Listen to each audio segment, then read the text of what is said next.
for them. They understand that they have to do what's best for the long term. And this adds an interesting wrinkle here in free agency. LeBron James is evaluating how he wants to finish his career. That is a lengthy statement there from Rich Paul, and we know Luka's eligible for a 4-year extension, August 2nd. So with what you've been told, that statement we've just read, what does it all mean for the Lakers and LeBron moving forward? The Lakers' perspective is they're doing everything they can to build the team the right way, to try to compete for a championship. We know they're in the center market right now. So you look at centers like Brook Lopez, Clint Capella, Al Horford, all available in the market. They're also dealing with Dorian Finney-Smith. He's got a player option decision, $15.4 million player option. He also faces a deadline later today. So they're doing what they can, but LeBron James clearly is of the mindset that he wants to compete for a championship, and he's going to be monitoring very closely. Are the Lakers going to make the moves that puts them in position to seriously compete in that vaunted Western Conference? And then if not, where do those conversations go? That becomes a subplot of this offseason. Lakers, the 4 seed last year in the West. LeBron turns 41 in December. A whole lot of numbers to digest and parse through it. Shams, thanks so much for the update. You're with us all morning on SportsCenter as we get more info on this.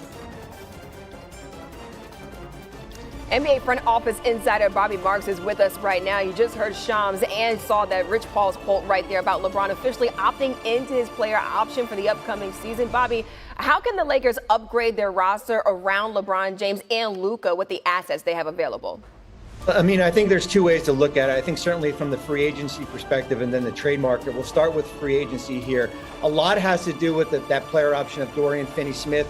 If Smith opts into that contract by 5 p.m., the Lakers will have the $5.7 million tax mid-level exception to go out and try to get a player like Brook Lopez or Clint Capella. If he opts out, that number increases potentially to $14 million. Here we're looking at their trade assets that they have going into the offseason. They're in a good spot with expiring contracts, over $60 million when you look at Rui Hachimura, Maxi Kleber, and Gabe Vincent. They have that 1 first-round pick. Remember where they saw it? They tried to trade that in February. It's either in 2031 or 2032. And they have a 1 player on that rookie contract in Dalton Connect. So it's a little bit of 2 things. It's free agency. The Finney-Smith number plays a big role as far as what they're going to have available, and then of course exploring the trade market. And look, we talk about it all the time. LeBron James being 40 years old, we don't know how much longer he's going to be playing in the NBA. How much pressure does Father Time put on the Lakers as well? Well, they're almost operating under 2 timelines, right? Remember, they acquired Luka, who is extension eligible for $229 million on August 2nd. And now they have a player like LeBron James in the last year of his contract with the Lakers here. So you're trying to win now, but you're also trying to set the stage for the future when LeBron James is not on this roster. Yeah, a good thing, though, that LeBron James and his camp with Rich Paul, they're trying to work things out, and they're all on the same page. Bobby Marks with the latest. Maximum salary and retain the no-trade clause he negotiated last summer. This fall, LeBron is set to play his 8th season in L.A. and 23rd in the NBA, which would surpass Vince Carter for most all-time.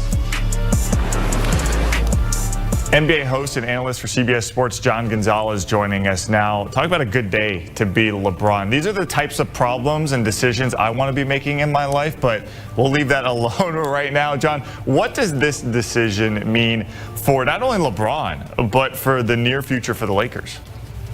Yeah, it makes a lot of sense. I think we are always barreling towards this conclusion here, Mike, because as you mentioned, LeBron's going to be 41 in December. He has that $52.6 million player option.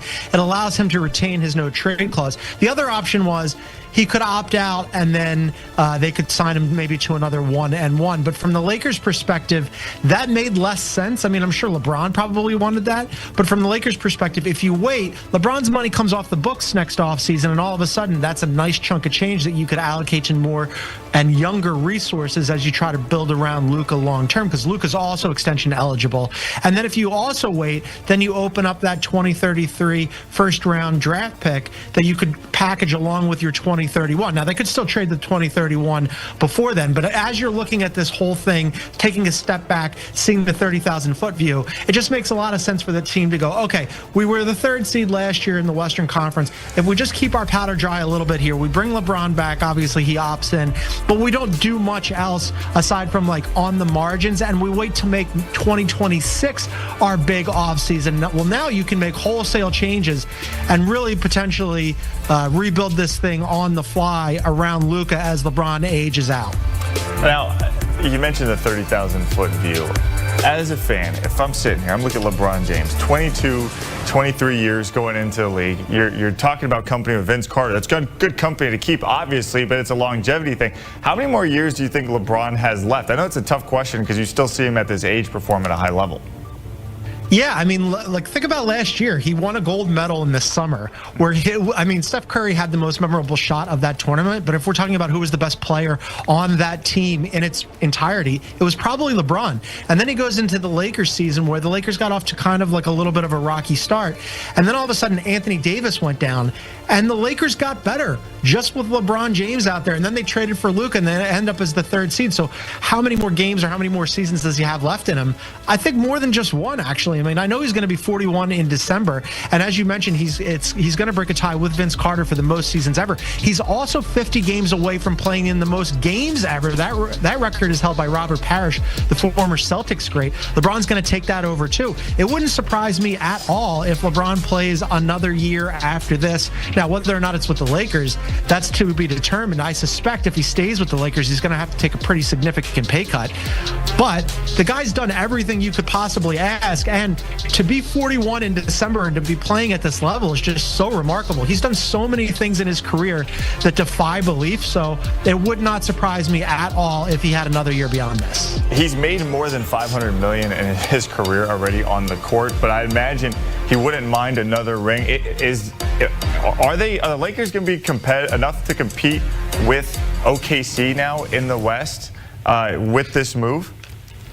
Yeah, I mean, potentially. They were the 3 seed last year. Oklahoma City, no doubt about it, is the heavy favorite in the Western Conference. But if you look up and down the Western Conference standings, there are, at a minimum, possibly more, 13 teams that have designs on just making the playoffs. And then of those, how many could potentially be contenders? Well, okay, we saw Oklahoma City win in 7 games in the finals. But hey, they had to go to 7 games against the Denver Nuggets. Now, that has a lot to do with Nikola Jokic being the best player in the world. Apologies to SGA as the MVP.